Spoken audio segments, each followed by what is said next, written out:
NSS agriculture institute के online platform पे सभी कृषि योद्धाओं का एक बार फिर से स्वागत है। आज अपन बात करते हैं अपने महत्वपूर्ण क्वेश्चनों की। तो आज का जो फर्स्ट क्वेश्चन रहने वाला है, देखिएगा क्या रहेगा कि दलहनी जो फसलें हैं उन दलहनी फसलों में या जो आपकी दाल वाली जो फसलें होती हैं उन फसलों की जड़ों में उपस्थित जो गांठ होती हैं उन गांठों में लेग हीमोग्लोबिन का जो निर्माण है, किसका बेटा जी, लेग हीमोग्लोबिन का निर्माण है वो किस तत्व के द्वारा होता है।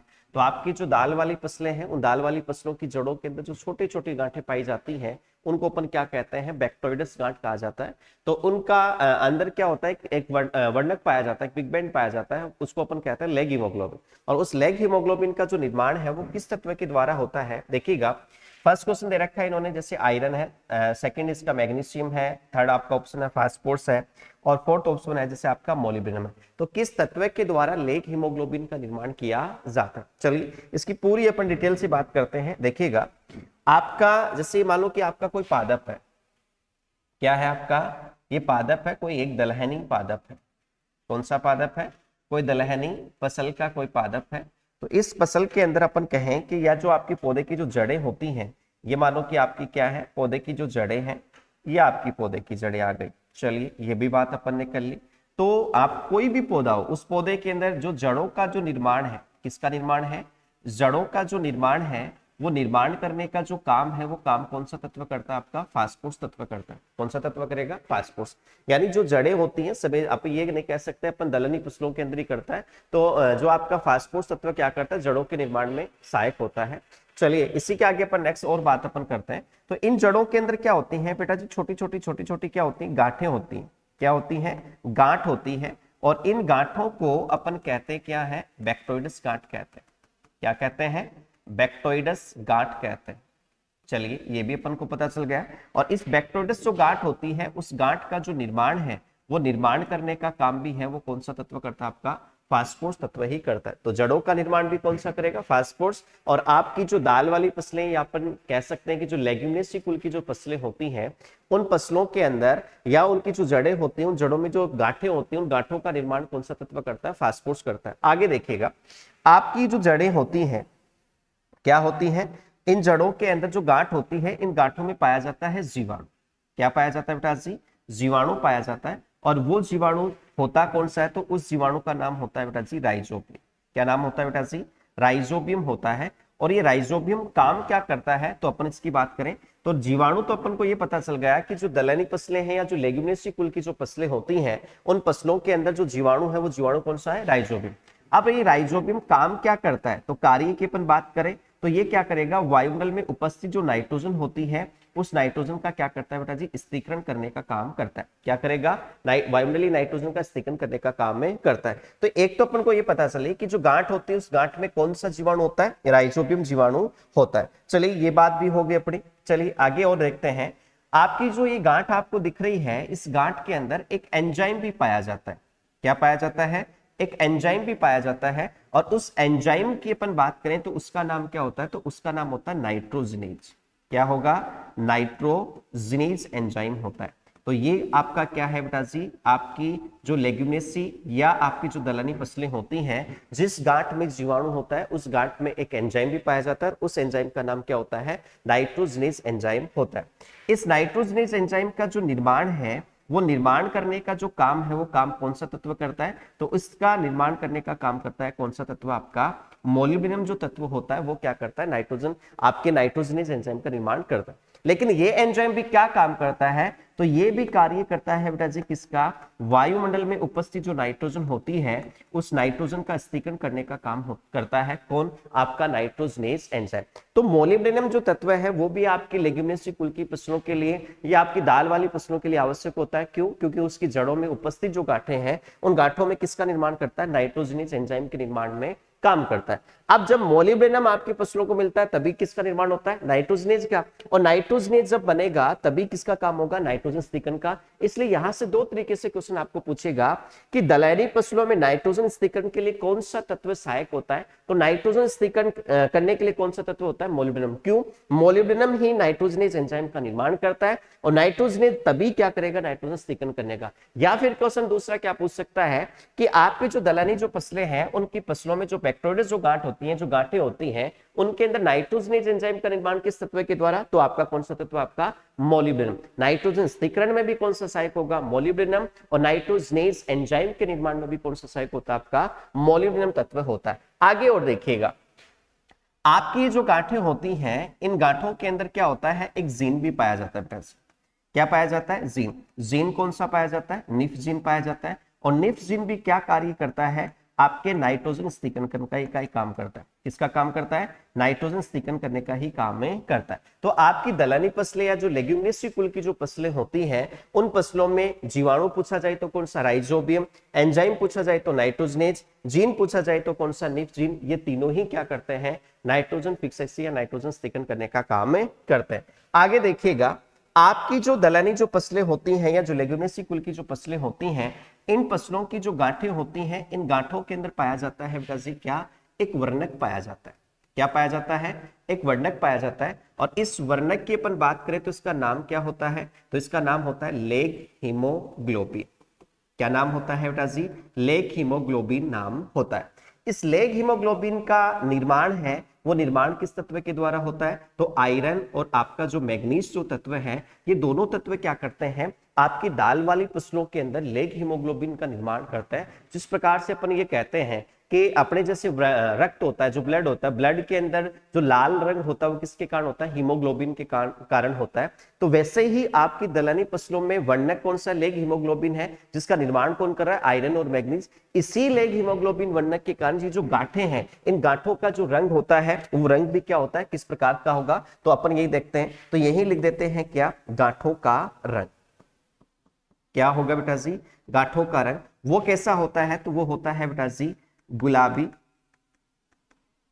व हल्का बैंगनी रंग का। इस रंग का होता है? गुलाबी व हल्का बैंगनी रंग का होता है। इसके बाद अपन बात करें कि ये लेग हीमोग्लोबिन काम क्या करता है, तो इसके कार्य की अपन बात करें तो ये क्या करता है? O2 विनिमय करने का काम करता है। विनिमय का मतलब क्या हो गया? ऑक्सीजन सप्लाई करने का काम करता है। इसके अलावा आपका ये लेग हीमोग्लोबिन क्या करता है? आपकी जड़ में उपस्थित जो एंजाइम होता है नाइट्रोजनेज, इसको अवायवीय स्थिति में भी रखने का काम करता है। तो अपन ने क्या किया कि एक जो दलहनी जो फसल का जो पौधा होता है या लेग्यूमिनेसी कुल का जो पौधा होता है, उस पौधे की पूरी स्ट्रक्चर की अपन बात कर ली। जैसे मैंने क्या कहा कि पौधे में जड़ों का निर्माण करने वाला कौन सा पोषक तत्व है? फास्फोरस। आपकी दलहनी फसलें जो लेग्यूमिनेसी कुल की जो फसलें होती हैं, उन फसलों में इन गांठों का निर्माण कौन करता है? तो आपका बैक्टोरस सॉरी फास्फोरस जो तत्व है वो करता है। इन गांठों को कहते हैं क्या है? बैक्टोरस। इन गांठों के अंदर एक जीवाणु पाया जाता है, उस जीवाणु का नाम क्या होता है? राइजोबियम, जो क्या करता है? नाइट्रोजन स्थिरीकरण करने का काम करता है। आपकी इन गांठों में पाए जाने वाले जो जीवाणु हैं, उनको वंश के आधार पर 3 भागों में भी अपन बांटते हैं। जब अपन बायो फर्टिलाइजर की अपन बात करेंगे तो इसकी और भी डिटेल से अपन बात करेंगे। लेकिन इन गांठों में अपन ये कहें कि एंजाइम कौन सा पाया जाता है? तो नाइट्रोजनेज एंजाइम पाया जाता है, जिसका निर्माण है वो कौन सा तत्व करता है? आपका मोलिब्डेनम तत्व करता है। ये एंजाइम भी क्या करता है? नाइट्रोजन स्थिरीकरण करने का काम करता है। इसके अलावा अपन और बात करें तो इसमें जीन कौन सा होता है? तो आपका कौन सा होगा? Nif gene. और ये भी क्या करता है? नाइट्रोजन स्थिरीकरण करने का काम करता है। आगे देखिएगा, इसमें वर्णक की अपन बात करें तो वर्णक कौन सा होता है? आपका लेग हीमोग्लोबिन, जिसका निर्माण कौन करता है? आयरन और मैग्नीज तत्व के द्वारा होता है। और गांठों का रंग कैसा है? किस कलर का होता है? किस रंग का होता है? तो लेग हीमोग्लोबिन के कारण इन गांठों का रंग कैसा होता है? गुलाबी व हल्का बैंगनी रंग का होता है। लेकिन ये लेग हीमोग्लोबिन काम क्या करता है? जैसे अपने पूरी बॉडी के अंदर ऑक्सीजन सप्लाई करने का जो काम है वो कौन करता है? रक्त में उपस्थित आपका हीमोग्लोबिन। वैसे ही आपके इस पादपों में ऑक्सीजन सप्लाई करने का काम कौन करता है? आपका लेग हीमोग्लोबिन करता है। तो अपना क्वेश्चन क्या था? क्वेश्चन पे आते हैं। देखिएगा कि दलहनी फसलों की जड़ों में उपस्थित जो गांठ होती हैं, उन गांठों में इस लेग हीमोग्लोबिन का जो निर्माण है वो किस तत्व के द्वारा होता है? देखो मोलिब्डेनम है, अपन ने बात कर ली कि मोलिब्डेनम है, ये तो किसका निर्माण करता है? एंजाइम का निर्माण करता है। और उस एंजाइम का नाम क्या होता है बेटा जी? नाइट्रोजनेज होता है। क्या होता है? नाइट्रोजनेज। फास्फोरस की अपन बात करें तो ये आपकी जड़ों का, ठीक है, या किसका निर्माण करता है? आपकी जो गांठें होती हैं, उन गांठों का क्या करता है? निर्माण करने का काम करता है। मैग्नीशियम का आपकी दलहनी फसलों में इतना रोल होता नहीं है, लेकिन आयरन है। आयरन और दूसरा कौन सा? आपका मैग्नीज तत्व है। ये दोनों मिलकर क्या करते हैं? आपके लेग हीमोग्लोबिन का निर्माण करते हैं। तो इसलिए इसका आंसर कौन सा माना जाएगा? आपका आयरन जो तत्व है वो इसका माना जाएगा। चलिए इसी क्रम में नेक्स्ट क्वेश्चन की तरफ अपन और बढ़ते हैं। क्या रहेगा सेकंड क्वेश्चन? कि जैसे कपास है, कौन सी फसल है बेटा जी? कपास है। उस कपास में क्रिकल लीफ जो रोग होता है, कौन सा होता है बेटा जी? क्रिकल लीफ रोग होता है वो किस तत्व के कारण होता है, यानी कपास के अंदर क्रिकल लीफ रोग है वो किस तत्व के कारण होता है। जैसे आपके फर्स्ट ऑप्शन है जैसे मैग्नीशियम की कमी है, सेकंड आपका मैग्नीज की अधिकता है, आपका थर्ड है जैसे जिंक की कमी है, और फोर्थ है आपका कौन सा कॉपर की कमी है। तो कपास में क्रिकल लीफ रोग है वो किस तत्व की कमी के कारण होता है या किसकी अधिकता के कारण होता है, चलिए बात करते हैं। जैसे देखो सबसे पहले अपन कॉपर की अपन डिफाइन कर लेते हैं। आपका जो कॉपर है इस कॉपर की कमी से कौन से रोग होते हैं, एक तो आपकी अनाज वाली जो फसलें हैं, कौन सी फसल है, अनाज वाली जो फसल होती है उन फसलों के अंदर कॉपर की कमी होती है, तो कॉपर की कमी से एक रोग होता है जिसको अपन कहते हैं रिक्लेमेशन रोग। कौन सा रोग होता है, रिक्लेमेशन रोग कहते हैं, ठीक है, और जिसको सुधारक रोग भी कहा जाता है या स्टेम मेलानोसिस रोग भी अपन कहते हैं। इसके अलावा जैसे आपके एक पादप है जिसको अपन कहते हैं नींबू, नींबू का जो पौधा होता है उसमें कॉपर की कमी से एक रोग तो होता है आपका कौन सा, डाईबैक रोग होता है। कौन सा रोग होता है, डाईबैक, या फिर होता है आपका कौन सा, गमोसिस रोग होता है। कौन सा रोग होता है, गमोसिस रोग होता है। तो आपका जैसे नींबू के अंदर कॉपर की कमी हो जाए तो डाईबैक या गमोसिस रोग होगा, या फिर जो आपकी सीरियल्स जो क्रॉप होती हैं या अनाज वाली जो फसलें होती हैं उनके अंदर कॉपर की कमी होगी या डिफिशियंसी होगी तो कौन सा होगा, आपका रिक्लेमेशन नामक रोग होता है। चलिए आगे देखिएगा, जिंक की कमी की अपन बात करें तो जिंक के कारण कौन से रोग होते हैं उसकी भी अपन डिफाइन कर लेते हैं यही का यही।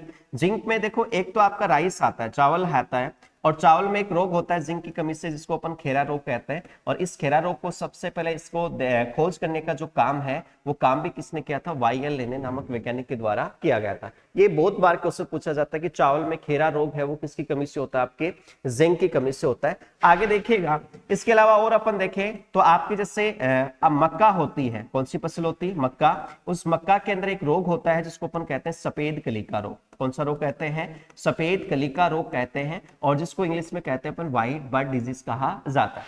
इसके अलावा अपन और देखें जैसे आपका और अपन इसकी बात अपन करें जैसे जिंक है तो जिंक में जैसे आपका आलू है, आलू के अंदर भी एक रोग होता है जिसको अपन कहते हैं बेटा जी क्या, फ्रंट लीफ रोग कहा जाता है। कौन सा रोग कहा जाता है, फ्रंट लीफ रोग। इसके अलावा जैसे आपकी कपास होती है, कपास में एक रोग होता है जिसको अपन कहते हैं बेटा जी छोटी पत्ती रोग कहते हैं, और वो भी किसकी कमी से होता है, आपकी जिंक की कमी से होता है। तो ये अपन ने बात की जिंक की कमी से होने वाले रोगों की, जैसे चावल में आपका खेरा है, मक्का में आपका सफेद कलिका जिसको व्हाइट बर्ड डिजीज कहते हैं, आलू में फ्रंट लीफ रोग है, और कपास में कौन सा आपका छोटी पत्ती रोग होता है।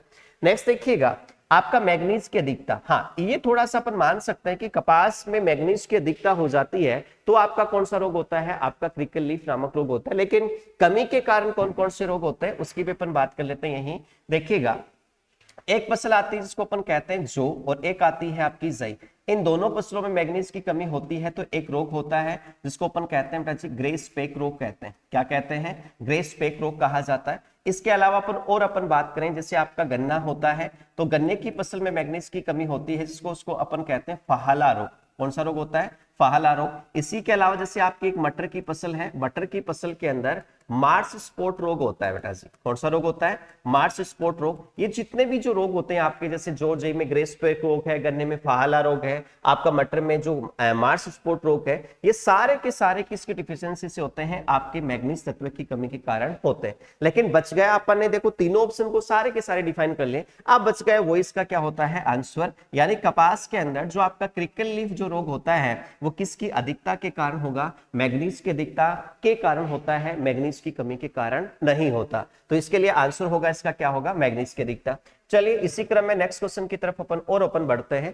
थर्ड क्वेश्चन है, देखिएगा आपका ऑक्सीन हार्मोन का जो निर्माण है वो किस तत्व के द्वारा होता है। जैसे ऑप्शन दे रखे इसमें जिंक है, सेकंड ऑप्शन आपका सल्फर है, थर्ड ऑप्शन आपका बोरोन है, आपका फोर्थ ऑप्शन है जैसे निकल है। तो किस तत्व के द्वारा आपके ऑक्सीन हार्मोन का निर्माण होता है, तो थोड़ी सी अपन और बात कर लेते हैं। देखिएगा आपका ये जो ऑक्सीन हार्मोन है इसकी जो खोज है वो खोज की थी किसने, एफ.डब्ल्यू. वेंट ने। किसने की थी, एफ.डब्ल्यू. वेंट नामक वैज्ञानिक के द्वारा की गई थी। किसके पौधे में, आपका जो जई का जो पौधा होता है उसके पौधे के अंदर इसकी सबसे पहले क्या की थी, खोज की थी। आपका जो ऑक्सीन, आपको ये शब्द जो दिख रहा है वो शब्द कौन सी भाषा का शब्द होता है बेटा जी, आपकी ग्रीक भाषा का शब्द होता है, जिसका शाब्दिक अपन अर्थ देखें तो इसका अर्थ होता है क्या, वृद्धि करना होता है। लेकिन ये पूछ रहा है कि निर्माण किसके द्वारा होता है, उसकी भी अपन बात कर लेते हैं। देखिएगा आपका एक तत्व है जिसको अपन कहते हैं जिंक। जिंक क्या करता है, एक अमीनो एसिड का निर्माण करता है या अमीनो अम्ल का निर्माण करता है जिसको अपन कहते हैं बेटा जी ट्रिप्टोफैन। क्या कहते हैं आपका, ट्रिप्टोफैन अमीनो अम्ल कहते हैं। तो आपके जो ट्रिप्टोफैन जो अमीनो अम्ल होता है, कौन सा अमीनो अम्ल, ट्रिप्टोफैन अमीनो अम्ल होता है, इस अमीनो अम्ल का निर्माण कौन सा तत्व करता है आपका, जिंक। ये ट्रिप्टोफैन अमीनो अम्ल किसका निर्माण करता है, आपके ऑक्सीन हार्मोन का निर्माण करता है। किसका निर्माण करता है, ऑक्सीन हार्मोन का क्या करेगा बेटा जी, निर्माण करता है। तो आपका ये ऑक्सीन हार्मोन आप देख रहे हो वो किसके द्वारा निर्मित होता है, किस पोषक तत्व के द्वारा, तो जिंक। ये बहुत बार क्वेश्चन पूछा जाता है कि ऑक्सीन हार्मोन के जैविक संश्लेषण के लिए कौन सा पोषक तत्व सहायक है, तो आपका जिंक पोषक तत्व सहायक है। इसके अलावा आपको ये पूछ लिया जाए कि किस अमीनो एसिड से होता है इसका निर्माण, तो आपका ट्रिप्टोफैन अमीनो अम्ल है वो क्या करता है, ऑक्सीन हार्मोन का निर्माण करता है। लेकिन कभी कभी क्वेश्चन ये पूछा जाता है कि आपके पादप के किस भाग के अंदर, यानी पादप के किस भाग के अंदर इस ऑक्सीन हार्मोन का निर्माण होता है, तो ये आप कमेंट बॉक्स में इसका आंसर आप बताओ कि ऑक्सीन हार्मोन है वो इस ऑक्सीन हार्मोन का निर्माण पादप के किस भाग में होता है। कल मैंने आपको ये क्वेश्चन पूछा भी था कि जैसे ऑक्सीन हार्मोन है, कि ऑक्सीन हार्मोन जैसे अपने कहा था कि जिंक है वो ट्रिप्टोफैन अमीनो अम्ल के द्वारा किस अमीनो अम्ल का निर्माण होता है, तो अपन यहां बात कर ली कि जैसे जिंक है वो ट्रिप्टोफैन अमीनो अम्ल का निर्माण करेगा, लेकिन ट्रिप्टोफैन अमीनो अम्ल किसका निर्माण करता है, ऑक्सीन हार्मोन का निर्माण करता है। तो इस क्वेश्चन का अपन ने क्या कर लिया, सॉल्यूशन या आंसर मैंने बता दिया। लेकिन अब आपको कमेंट बॉक्स में ये बताना है कि आपके ऑक्सीन हार्मोन का जो निर्माण है वो पौधे के किस भाग में होता है, तो अपन इसकी आप कमेंट बॉक्स में इसका आंसर बताना। चलिए आप आ जाते हैं अपने क्वेश्चन पे। तो आपके ऑक्सीन हार्मोन का निर्माण तो है वो कौन सा तत्व करेगा, आपका जिंक करता है। लेकिन जो सल्फर जो तत्व आप देख रहे हो, ये सल्फर तत्व क्या करता है, 3 अमीनो अम्ल का निर्माण करता है बेटा जी। कितने अमीनो अम्ल का निर्माण करता है, 3 अमीनो अम्ल का निर्माण करता है। और वो 3 अमीनो अम्ल है कौन से, तो उसकी भी अपन बात करते हैं।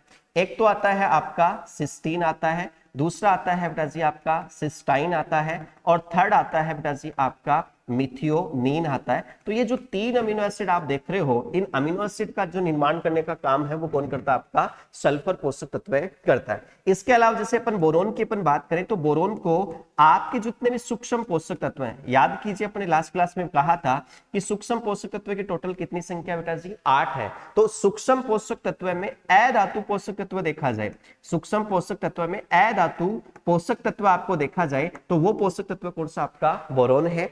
निकल की अपन बात करें तो निकल कौन सा पोषक तत्व, आपका 17वां पोषक तत्व है, जिसको अपन 17वां पोषक तत्व कब घोषित किया था, 1987 में। और इसकी खोज की अपन बात करें तो खोज किसने की थी, ब्राउन नामक वैज्ञानिक ने की थी बेटा जी। किसने की थी, ब्राउन नामक वैज्ञानिक के द्वारा इसकी क्या की थी, खोज। लेकिन क्वेश्चन का आंसर कौन सा होगा, आपका जिंक होगा। तो इसी प्रकार से अपन नेक्स्ट क्वेश्चन की तरफ अपन चले तो देखिएगा, आइए 4th क्वेश्चन आपका कि शर्करा का जो निर्माण है, क्या है, शर्करा का जो निर्माण है और उसका स्थानांतरण है, तो स्थानांतरण में सहायक पोषक तत्व कौन सा। बहुत ही अच्छा क्वेश्चन है। जो स्टार्च युक्त जो पादप आते हैं या ऐसी जो फसलें जिसमें शर्कराओं का निर्माण होता है, तो उनमें शर्करा का जो निर्माण और निर्माण करने के बाद उनका पूरे पौधे के अंदर उसका स्थानांतरण या उसका ट्रांसफर करने का जो काम है वो कौन सा पोषक तत्व करता है। तो फर्स्ट ऑप्शन दे रखा है इन्होंने की जाए आयरन है, सेकंड ऑप्शन दे रखा है इन्होंने क्या, कॉपर है, थर्ड ऑप्शन आपका पोटास है, और आपका फोर्थ ऑप्शन कौन सा है, क्लोरीन है। तो आपका ऐसा कौन सा न्यूट्रिएंट है जो शर्करा का निर्माण भी करेगा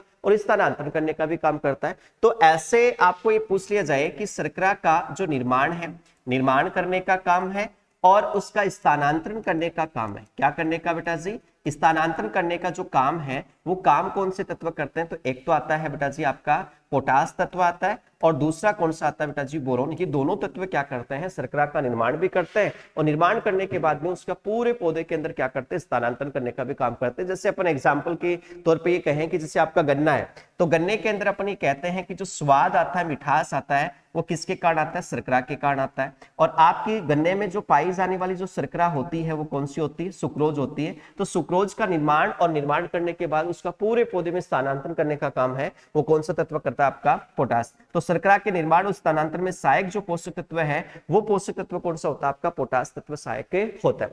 चलिए इसी क्रम में नेक्स्ट क्वेश्चन की तरफ अपन बढ़ते हैं। देखिएगा, पराग कणों के अंकुरण में सहायक तत्व कौन सा। बहुत ही अच्छा क्वेश्चन, बार बार ये पूछा जाता है कि ऐसी फसलें जिसमें पराग कणों का जर्मिनेशन नहीं होगा या उनका अंकुरण नहीं होगा, तो वो किस तत्व की कमी के कारण होती है, ऐसी स्थिति किसके कारण उत्पन्न होती है। तो देखिएगा, पराग कणों के जर्मिनेशन या अंकुरण में जो सहायक जो तत्व है वो तत्व है कौन सा, फर्स्ट ऑप्शन जैसे आपका बोरोन दे रखा है, सेकंड जैसे आपका निकल है, थर्ड आपका जैसे कॉपर है, फोर्थ आपका कौन सा आपका क्लोरीन है। तो ऐसा कौन सा न्यूट्रिएंट है जो पुष्प आने के बाद उसमें परागकणों के जर्मिनेशन का काम करता है? अगर जर्मिनेशन नहीं होगा तो आपके मतलब निषेचन की क्रिया नहीं होगी, निषेचन की क्रिया नहीं होगी तो न तो बीज का निर्माण होगा न फल का निर्माण होगा। इसलिए ऐसा कौन सा तत्व सहायक होता है जो परागकणों के जर्मिनेशन में सहायक होता है? तो परागकणों के अंकुरण में सहायक होता है बेटा जी आपका कौन सा तत्व? आपका बोरोन होता है। कौन सा होता है? बोरोन। आपके देखा होगा आपने, जैसे अपन पढ़ते हैं चेफिनेसी, क्या पढ़ते हैं? चेफिनेसी।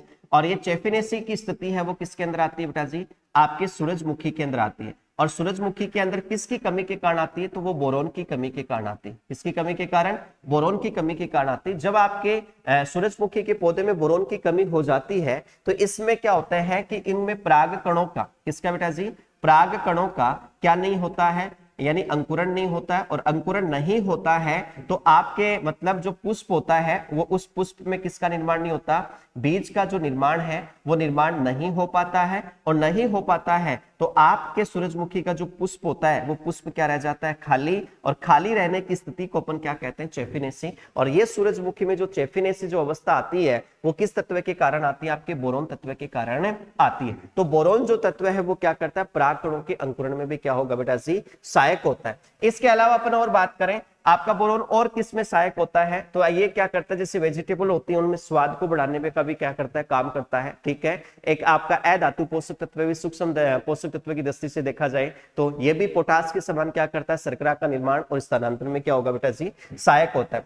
चलिए इसी क्रम में नेक्स्ट क्वेश्चन की तरफ अपन बढ़ते हैं। आइए कि दलहनी फसलों में, किसमें बेटा जी? दलहनी फसलों में नाइट्रोजन स्थिरीकरण है वो किस तत्व की भूमिका होती है? मतलब ये कह रहा है कि जैसे आपकी दाल वाली जो फसलें हैं, दाल वाली फसलें क्या करती है? वायुमंडलीय नाइट्रोजन का स्थिरीकरण करती हैं। और अपन ये कहते हैं कि जो वायुमंडल होता है, क्या है? वायुमंडल होता है, उस वायुमंडल में नाइट्रोजन की मात्रा कितनी होती है? 78% होती है। और उसका क्या करते हैं? स्थिरीकरण करने का काम करते हैं। और स्थिरीकरण करने का काम कौन करता है? जैसे अपन बेसिकली अपन देखें तो जीवाणु करते हैं। जीवाणु कौन सा? राइजोबियम हो सकता है, एजोक्टोबैक्टर हो सकता है, एसिडोबैक्टर हो सकता है। तो बहुत से जीवाणु हैं जो नाइट्रोजन स्थिरीकरण करते हैं। लेकिन दाल वाली फसलों में कौन सा जीवाणु पाया जाता है? तो दाल वाली फसलों में पाए जाने वाला जो जीवाणु होता है उसको अपन कहते हैं बेटा जी क्या?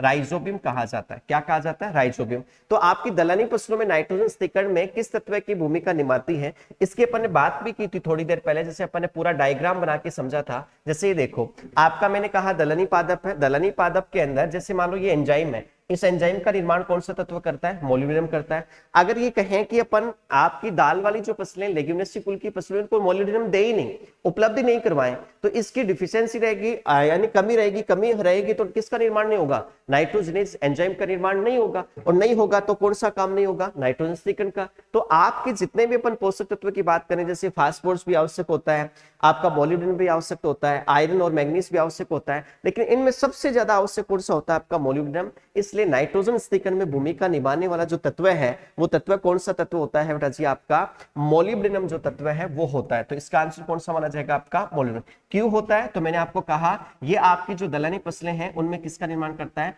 नाइट्रोजिनेज एंजाइम का निर्माण करता है। किसका निर्माण करता है? नाइट्रोजिनेज।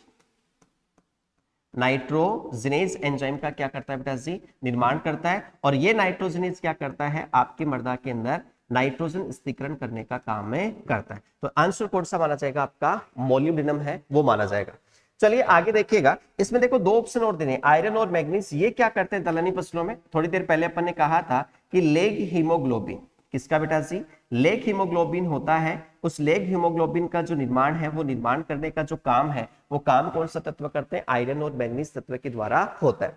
चलिए इसी क्रम में नेक्स्ट क्वेश्चन की तरफ अपन और बढ़ते हैं। देखिएगा आपका देखो यूरेज एंजाइम कौन सा है बेटा जी? आपका जैसे यूरेज एंजाइम है, उस यूरेज एंजाइम का जो निर्माण है, निर्माण कौन सा तत्व है जो सहायक होता है? तो यूरेज एंजाइम के निर्माण में कौन सा तत्व सहायक है वो अपन बात करते हैं। जैसे देखो निकल है, आपका मोलिब्डेनम है, आपका कॉपर है, आपका आयरन है, कि ऐसा कौन सा न्यूट्रिएंट है जो यूरेज एंजाइम का निर्माण करने का में क्या होता है? सहायक होता है। तो देखो यूरेज एंजाइम का जो निर्माण है वो निर्माण तो करता है निकल, लेकिन ये यूरेज एंजाइम वो काम क्या आता है?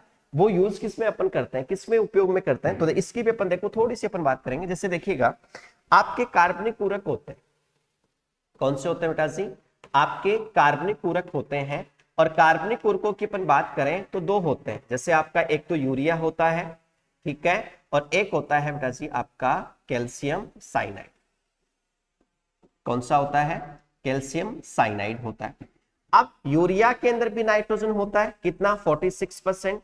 इसमें भी नाइट्रोजन होता है, कितना? 21%। लेकिन दोनों के अंदर जो नाइट्रोजन है वो नाइट्रोजन किसके रूप में पाई जाती है? एमाइड के रूप में पाई जाती है।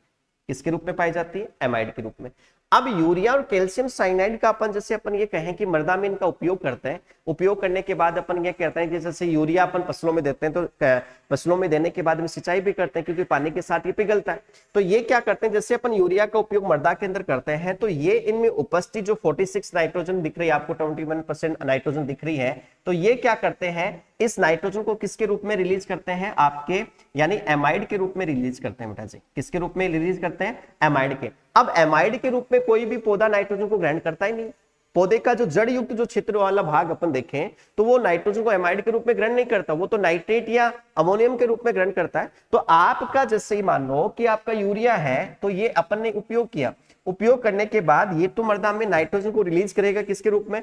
एमाइड के रूप में। और एमाइड के रूप में कोई भी पौधे का जड़ युक्त भाग है वो नाइट्रोजन को ग्रहण ही नहीं करता। इसलिए इस एमाइड का क्या होता है? मृदा के अंदर जल अपघटन होता है। क्या होता है? जल अपघटन होता है, या अपन ये कह सकते हैं इसका विघटन होता है, ठीक है। और विघटन कौन करता है बेटा जी? आपका यूरेज एंजाइम। कौन करता है? यूरेज जो एंजाइम है वो एंजाइम क्या करता है? इसका विघटन करता है। और आपके यूरेज जो एंजाइम है, इस यूरेज एंजाइम का जो निर्माण है वो निर्माण करने का काम कौन सा तत्व करता है? आपका निकल तत्व करता है। अब एमाइड का जब विघटन होगा तो विघटन होगा तो ये किस में परिवर्तित होता है? तो यहां जब एमाइड का विघटन यूरेज एंजाइम करता है तो निर्माण होता है बेटा जी किसका? तो अपन यहां की चीजें यहां लिखना स्टार्ट कर देते हैं। तो किसका विघटन होता है बेटा जी? अमोनियम कार्बोनेट का।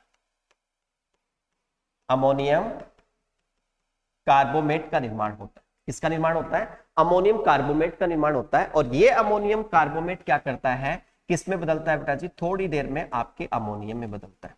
अमोनियम का मतलब क्या हो गया? आपका NH4+ के रूप में बदलता है। मैंने क्या कहा, जैसे आपका यूरिया का उपयोग करोगे मृदा के अंदर तो मृदा में जैसे उपयोग करोगे तो ये जैसे पिघलेगा, पिघलेते क्या करेगा? मृदा में नाइट्रोजन को किसके रूप में रिलीज करेगा? एमाइड के रूप में रिलीज करता है। तो एमाइड का जल अपघटन होता है तो इसका अपघटन करेगा कौन? तो आपका यूरेज एंजाइम। और यूरेज का निर्माण कौन करता है? आपका निकल। आपका यूरेज जब इसका विघटन करता है तो किसका निर्माण होता है? आपका अमोनियम कार्बोनेट का होता है। और अमोनियम कार्बोनेट है वो किस में बदलता है? आपके अमोनियम। तो यूरिया का आप उपयोग करते हो मृदा में तो सबसे पहले पौधा नाइट्रोजन को किस रूप में ग्रहण करता है? यहां से ऐसा क्वेश्चन पूछेगा। तो सबसे पहले पौधा है वो नाइट्रोजन को किसके रूप में ग्रहण करता है बेटा जी? आपके अमोनियम के रूप में ग्रहण करता है। जैसे आप यूरिया का उपयोग किया, नाइट्रोजन एमाइड के रूप में रिलीज किया, उसका यूरेज ने विघटन किया, विघटन किया तो अमोनियम कार्बोनेट बना, और अमोनियम कार्बोनेट बनते किस में बदल गया? वो अमोनियम में। तो यहां से सबसे पहले पौधा नाइट्रोजन को क्या करता है? ग्रहण। अभी अपन ने कहा था जैसे नाइट्रोजन है, नाइट्रोजन में दो रूप में पाया जाता है, अमोनियम, दूसरा कौन सा? नाइट्रेट। लगभग जो पौधे होते हैं वो नाइट्रोजन को नाइट्रेट के रूप में ग्रहण करते हैं, लेकिन यहां तो अभी तो अमोनियम का निर्माण हुआ है। अब इस अमोनियम का वापस से क्या होता है बेटा जी? विघटन होता है। क्या होता है? विघटन। और विघटन कौन करता है? तो नाइट्रोसोमोनास करता है। कौन करता है बेटा जी? नाइट्रोसोमोनास नामक जो जीवाणु आता है वो जीवाणु क्या करता है? इसका अपघटन करता है। तो निर्माण होता है बेटा जी किसका? नाइट्राइड का। नाइट्राइड का मतलब क्या हो गया आपका? NO2-, यानी नाइट्राइड का निर्माण हो गया। अब नाइट्राइड के रूप में कोई भी पौधा नाइट्रोजन को क्या नहीं करता? ग्रहण नहीं करता। अब ग्रहण नहीं करता तो इस नाइट्राइड का वापस से क्या होता है बेटा जी? विघटन होता है। और विघटन करता कौन है? तो वह यहां करेगा विघटन कौन? आपका जीवाणु करता है। जीवाणु कौन सा? तो आपका नाइट्रोबैक्टर। कौन करता है बेटा जी? नाइट्रोबैक्टर जो जीवाणु है वो जीवाणु क्या करता है? आपके नाइट्राइड का विघटन करता है। जब आपके नाइट्राइड का विघटन नाइट्रोबैक्टर करता है तो निर्माण किसका होता है? तो बेटा जी नाइट्रेट का निर्माण होता है। किसका निर्माण होता है? नाइट्रेट। नाइट्रेट का नाम हो गया क्या बेटा जी? NO3- हो गया आपका। क्या हो गया बेटा जी? आपका नाइट्रेट के अपन सूत्र की अपन बात करें तो आपका NO3- हो गया। यहां जाके आपके लगभग पौधे क्या करते हैं? नाइट्रोजन को ग्रहण करते हैं। तो देखिएगा मैंने कहा क्या कि आपके जैसे कार्बनिक पूरक होते हैं, कार्बनिक पूरक जैसे यूरिया और कैल्शियम साइनाइड, यूरिया में नाइट्रोजन होता है 46% और आपका कैल्शियम साइनाइड होता है उसमें नाइट्रोजन 21% होता है, लेकिन दोनों में नाइट्रोजन है वो किसके रूप में उपस्थित होती है, यानी एमाइड के रूप में। लेकिन एमाइड के रूप में तो पौधा ग्रहण ही नहीं करता, आप मृदा में उपयोग करोगे। हाँ, एक स्थिति आती है जैसे अपन कहते हैं कि यूरिया का पर्णीय छिड़काव करते हो, पानी में घोल के इसका स्प्रे करते हो, उस अवस्था में पौधा आपका नाइट्रोजन को एमाइड के रूप में ग्रहण करता है। लेकिन आप इसको अप्लाई कर रहे हो सोइल के अंदर, तो ये क्या करेगा, आपका मृदा के अंदर जाएगा और ये उसके बाद में इसका जल अपघटन होगा। अपघटन कौन करेगा, यूरेज एंजाइम, और यूरेज एंजाइम का निर्माण कौन सा तत्व करता है बेटा जी, निकल करता है। और ये एमाइड क्या, जो आपका एंजाइम है यूरेज एंजाइम, ये यूरेज एंजाइम क्या करेगा, इसका विघटन करेगा तो अमोनियम कार्बोनेट का निर्माण होगा। अमोनियम कार्बोनेट किसमें बदलेगा, आपके अमोनियम में। तो यहां से क्वेश्चन और पूछ लिया इसने, क्या पूछेगा कि ऐसा यूरिया का अपन उपयोग करते हैं मृदा में, तो उपयोग करने के बाद में सबसे पहले पौधा नाइट्रोजन किसके रूप में ग्रहण करता है, तो अमोनियम के रूप में ग्रहण करता है। इसका विघटन कौन करता है, तो नाइट्रोसोमोनास, नाइट्रोसोमोनास विघटन करेगा तो नाइट्राइट में बदलेगा। नाइट्राइट का विघटन कौन करेगा, नाइट्रोबैक्टर, तो किस में बदलेगा, नाइट्रेट में। अब आपका अमोनियम है, क्या है बेटा जी, आपका ये जो अमोनियम आपको दिख रहा है, इस अमोनियम का किस में बदलना, नाइट्रेट में बदलना, इस क्रिया को अपन कहते हैं नाइट्रीकरण। क्या कहते हैं बेटा जी, इस क्रिया को अपन कहते हैं नाइट्रीकरण कहा जाता है। चलिए आगे अपन और बात करते हैं। नाइट्रीकरण तो कह दिया, आगे देखिएगा आपके जो नाइट्रेट है, इस नाइट्रेट की सबसे ज्यादा जो हानि होती है, नाइट्रेट की जो सबसे ज्यादा अपन कहें कि हानि है वो किसके रूप में होती है, तो नाइट्रेट की सबसे ज्यादा हानि जैसे निक्सालन है या आपका जो विनाइट्रीकरण होता है, इसके रूप में क्या होती है, इसकी हानि होती है। तो नाइट्रेट है वो एक तो जल में घुलनशील होता है, घुलनशील होने के कारण निक्सालन के रूप में भी इसकी हानि होती है, या विनाइट्रीकरण के रूप में क्या होती है, इसकी हानि। तो अपन क्वेश्चन की इस बात की अपन बात कर रहे थे कि यूरेज एंजाइम का निर्माण है वो कौन सा तत्व करता है, निकल तत्व करता है, बात सही है। लेकिन मैंने ये कहा कि यूरेज एंजाइम काम क्या आता है, तो वो उसके काम में आएगा, एमाइड का विघटन करेगा तभी जाके क्या है, यूरिया में उपस्थित जो एमाइड है वो किस में बदलेगी, अमोनियम कार्बोमेट में, और उसके बाद में किसका निर्माण होगा, आपका अमोनियम के निर्माण होता है। तो इसके यूरेज एंजाइम का निर्माण कौन करता है, आपका निकल तत्व करता है। चलिए आगे देखिएगा, नेक्स्ट क्वेश्चन की तरफ अपन बढ़ते हैं। आइए, आलू में ब्लैक हार्ट रोग होता है, कौन सा होता है बेटा जी, ब्लैक हार्ट रोग होता है, वो किसके कारण होता है, जैसे आपका ऑक्सीजन है, ऑक्सीजन की कमी से, मैग्नीज की कमी से, बोरॉन की कमी से, पोटास की कमी से, तो किसकी कमी से आलू में ब्लैक हार्ट रोग होता है। तो आलू के अंदर अपन ब्लैक हार्ट रोग की अपन बात करें तो वो तो होता है बेटा जी ऑक्सीजन की कमी से, किसकी कमी से, ऑक्सीजन। लेकिन एक रोग और होता है जिसको अपन कहते हैं ब्लैक टिप रोग, कौन सा रोग कहते हैं, ब्लैक टिप रोग कहते हैं। और ब्लैक टिप रोग होता है किसमें, आपके आम में, आम के अंदर किसकी कमी से होता है, तो बेटा जी बोरोन की कमी से, या फिर ईंट के भट्टों से निकलने वाली जो धुआं होती है उसमें विभिन्न प्रकार की गैसें होती है, उनके द्वारा भी ये रोग होता है। ठीक है, तो आपका ब्लैक टिप रोग होता है वो किसके कारण होता है, ऑक्सीजन, या सॉरी ब्लैक हार्ट रोग होता है आलू में, तो वो होता है ऑक्सीजन की कमी से। जैसे अपन आलू को भंडारण करते हैं तो उसका बीच वाला जो भाग होता है, तो ऑक्सीजन की कमी के कारण वो क्या होता है, काले या भूरे रंग का हो जाता है, तो उसको अपन कहते हैं ब्लैक हार्ट रोग। तो इसका आंसर कौन सा होगा, आपका ऑक्सीजन की कमी से होता है। इसी प्रकार से एक फसल और होती है जिसको अपन कहते हैं चावल। अगर चावल के अंदर इस ऑक्सीजन की क्या हो गई बेटा जी, कमी हो गई, तो कमी के कारण एक रोग और होता है चावल में, और वो कौन सा होता है उसकी भी अपन बात करते हैं, ऑक्सीजन की बेटा जी क्या कमी, और कमी से होता है कौन सा, टिप बर्न रोग। कौन सा रोग होता है, टिप बर्न रोग होता है, और ये किसकी कमी से होता है, आपके ऑक्सीजन की कमी से चावल में होगा। इसके अलावा अपन बात कर लिया, जैसे मैग्नीज की कमी की अपन बात करें तो मैग्नीज की कमी से आपके गेहूं और जौ और जई में ग्रे स्पैक रोग होता है, आपके गन्ने में पहाला रोग होता है, आपके मटर में मार्स स्पॉट रोग होता है। बोरोन की कमी की अपन बात करें तो बोरोन की कमी से जैसे फलों का फटना है, अंगूर में हैन व चिकन रोग है, आपका जैसे तमाकू की अपन बात करें तो इसकी अपन पूरी बात करते हैं। देखिएगा बोरोन जो तत्व है बोरोन तत्व है, इस तत्व की कमी से कौन से रोग होते हैं, तो देखिएगा आपके बोरोन जो तत्व है, इस तत्व की जो कमी है, वो कमी तो अपन पहले तो ये बात करते हैं पादप के कौन से भाग में दिखाई देती है, तो पादप के शीर्ष भाग में इसकी कमी दिखाई देती है। किस भाग में दिखाई देती है बेटा जी, शीर्ष भाग में। और शीर्ष भाग है वो किस प्रकार की संरचना में बदलता है, विप जैसी संरचना में बदलता है।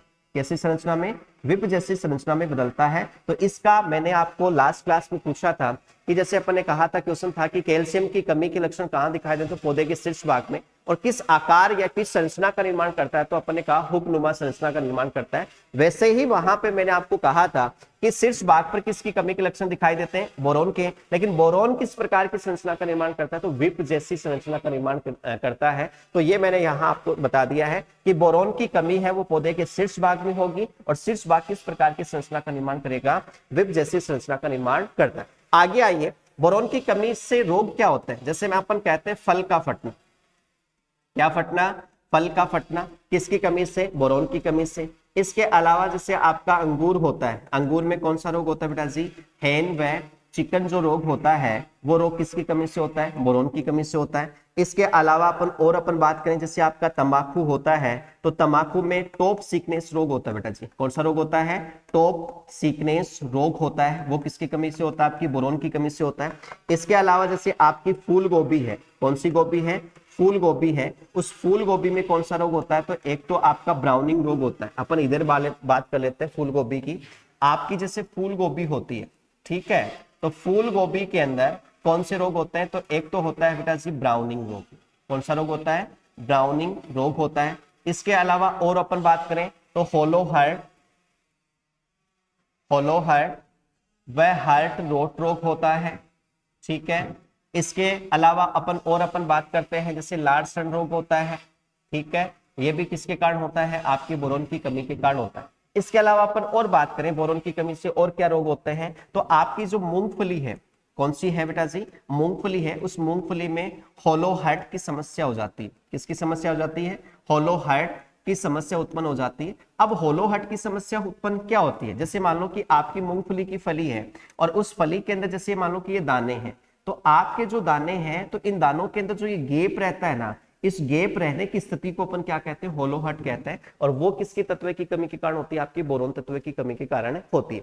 तो ये आपकी बोरोन की कमी के कारण होते हैं। इसके अलावा आपकी बोरोन की जो कमी है, उस कमी से मैंने कहा थोड़ी देर पहले कहा था कि जैसे आपकी सूरजमुखी होती है, कौन सी होती है, सूरजमुखी, और सूरजमुखी में किस प्रकार की स्थिति देखी जाती है, आपकी चेफिनेसी। चेफिनेसी का मतलब क्या होता है कि आपकी सूरजमुखी का जो पुष्प होता है, उस पुष्प में किसका निर्माण नहीं होता बेटा जी, दाने का निर्माण नहीं होता। किसका निर्माण नहीं होता, दाने का निर्माण नहीं होता है। और नहीं होता है तो आपका जो पुष्प होता है वो क्या रह जाता है, खाली। और खाली रहने की स्थिति को अपन क्या कहते हैं, चेफिनेसी कहते हैं। वो क्यों होता है कि तो सूरजमुखी में जैसे बोरोन की कमी हो जाती है ना, तो परागणों का क्या नहीं होता, जर्मिनेशन नहीं होता। जर्मिनेशन नहीं होगा तो आपके निषेचन की क्रिया पूर्ण नहीं होगी, और पूर्ण नहीं होगी तो आपके जो सूरजमुखी का जो पुष्प है उसमें दाने का निर्माण नहीं होगा, और नहीं होगा तो पुष्प क्या रह जाएगा, खाली। और खाली रहने की स्थिति को अपन क्या कहते हैं, चेफिनेसी। और वो सब का कारण कौन सा तत्व है बेटा जी, आपका बोरोन तत्व है। तो ये है आपकी बोरोन की कमी के जो रोग होते हैं उनकी। पोटास की कमी की अपन बात करें, किसकी बात करें, पोटास की। तो पोटास की जो कमी है वो पौधे की कौन सी पत्तियों में दिखाई देती है, पुरानी पत्तियों में दिखाई देती है बेटा जी। कौन सी पत्तियों में, पुरानी जो पत्तियां होती हैं उन पत्तियों के अंदर आपकी पोटास की क्या दिखाई देती है, कमी दिखाई देती है। इसके अलावा आपकी जो टमाटर होता है, उस टमाटर में एक रोग होता है जिसको अपन कहते हैं ब्लोची रिपनिंग रोग। कौन सा रोग बोलते हैं, ब्लोची रिपनिंग रोग। इसके अलावा आपकी एक लीची होती है, लीची के अंदर एक रोग होता है जिसको अपन कहते हैं बेटा जी लीफ बर्न रोग कहते हैं। क्या रोग कहते हैं, लीफ बर्न। लीफ बर्न का मतलब क्या हो गया, जैसे आपकी लीची की जो पत्ती होगी, उस पत्ती के जो ये किनारे होते हैं, वो किनारे क्या होते हैं, जले हुई स्थिति में क्या दिखाई देते हैं। और इसको अपन कहते हैं क्या, आपका लीफ बर्न रोग, जो किसकी कमी से होता है, आपकी पोटास की कमी के कारण होता है। लेकिन क्वेश्चन था कि ब्लैक हार्ट रोग किसके द्वारा होता है, तो ऑक्सीजन की कमी के कारण होता है। चलिए इसी क्रम में नेक्स्ट क्वेश्चन की तरफ अपन और बढ़ते हैं। आपका नेक्स्ट क्वेश्चन क्या रहेगा, देखिएगा कि बोरोन का सूचक पौधा कौन सा होता है। बोरोन है उसका इंडिकेटर जो प्लांट होता है, वो इंडिकेटर जो प्लांट है वो कौन सा है, जैसे आपका फूल गोभी है, ठीक है, आपका जैसे सूरजमुखी है, आपका चुकंदर है, आपका जो और जई है, कौन सा पौधा है जो बोरोन का इंडिकेटर प्लांट है या सूचक पौधा है, तो उसकी अपन बात करें। देखिएगा जो और जई है वो तो किसके तत्व के हैं, मैग्नीज तत्व के इंडिकेटर प्लांट होते हैं। चुकंदर है, इसका इंडिकेटर प्लांट कौन सा है बेटा जी, सोडियम तत्व है। सोडियम तत्व का इंडिकेटर प्लांट या सूचक पौधा चुकंदर होता है।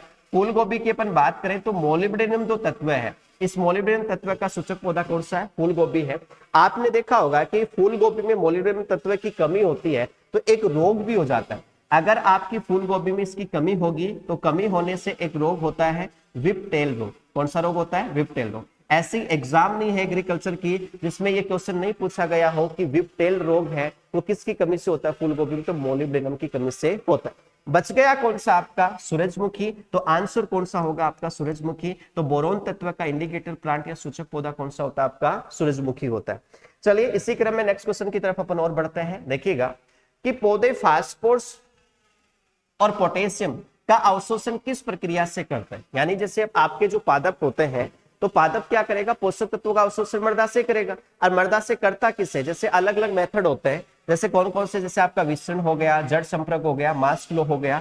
तो किस मेथड के द्वारा पौधा है वो फास्फोरस और पोटास का अवशोषण करता है। देखिएगा जब आपकी मृदा होती है उस मृदा में अपन फास्फोरस और पोटास डालेंगे तो इनकी क्या होगी, अधिकता होगी, और अधिकता होती है तो इनकी सांद्रता बढ़ेगी तो सांद्रता क्या होगी, अधिक सांद्रता से ये कम सांद्रता की ओर क्या करते हैं, गति। आपके पौधे में जब फास्फोरस और पोटास की रिक्वायरमेंट है, उनमें कमी है, तो अपन मृदा के अंदर डालेंगे तो वहां अधिकता होगी, और ये कमी की ओर गति करते हैं तो उसी को अपन क्या कहते हैं, विसरण कहते हैं। तो फास्फोरस और पोटास का जो अवशोषण है वो किस क्रिया विधि के द्वारा करते हैं बेटा जी, पौधा विसरण क्रिया विधि के द्वारा करेगा। लेकिन फास्फोरस और पोटास के अलावा ऐसा और कौन सा तत्व है जिसका अवशोषण पौधे विसरण के द्वारा करते हैं। मैंने क्या कहा कि फास्फोरस और पोटास के अलावा ऐसा और कौन सा तत्व है, मैंने क्या कहा कि फास्फोरस और पोटास तत्व के अलावा ऐसा और कौन सा तत्व है जो पौधे विसरण क्रिया विधि के द्वारा करेंगे। इसका आप कमेंट बॉक्स में इसका आंसर बताओगे कि फास्फोरस और पोटास का अवशोषण तो पौधे विसरण के द्वारा करते हैं, लेकिन इसके अलावा और कौन सा ऐसा तत्व है जिसके अवशोषण पौधे विसरण के द्वारा करते हैं, तो इसका कमेंट बॉक्स में बताना। जड़ संपर्क की अपन बात करें तो ये कह सकते हैं कि लगभग सारे जो पोषक तत्व होते हैं उनका अवशोषण है जड़ संपर्क के द्वारा होता है। मास फ्लो जैसे कैल्शियम मैग्नीशियम है उनका, लेकिन एक तत्व कॉमन होता है। एक तत्व कौन सा होता है, कॉमन होता है, और उसका अवशोषण सारी क्रिया विधि के द्वारा किया जाता है, और उस तत्व का नाम क्या होता है आपका, जिंक होता है। कौन सा होता है, जिंक। तो विसरण, जड़ संपर्क, मास फ्लो, तीनों मेथड के द्वारा या तीनों अवशोषण की प्रक्रियाओं के द्वारा ऐसा कौन सा तत्व है जो पौधे के द्वारा ग्रहण किया जाता है, तो उस तत्व का नाम क्या होता है, जिंक। लेकिन फास्फोरस और पोटास का जो अवशोषण है उनका अवशोषण किस क्रिया विधि के द्वारा करते हैं, विसरण क्रिया विधि के द्वारा। तो आपका आंसर कौन सा होगा, विसरण होगा। इसी क्रम में आपके जो आज की जो महत्वपूर्ण प्रश्नोत्तरी थी उनकी अपन ने बात की। इसी क्रम में अपन नेक्स्ट क्वेश्चंस की अपन नेक्स्ट नई क्लास में या नेक्स्ट क्लास में अपन बात करेंगे। आज के लिए धन्यवाद।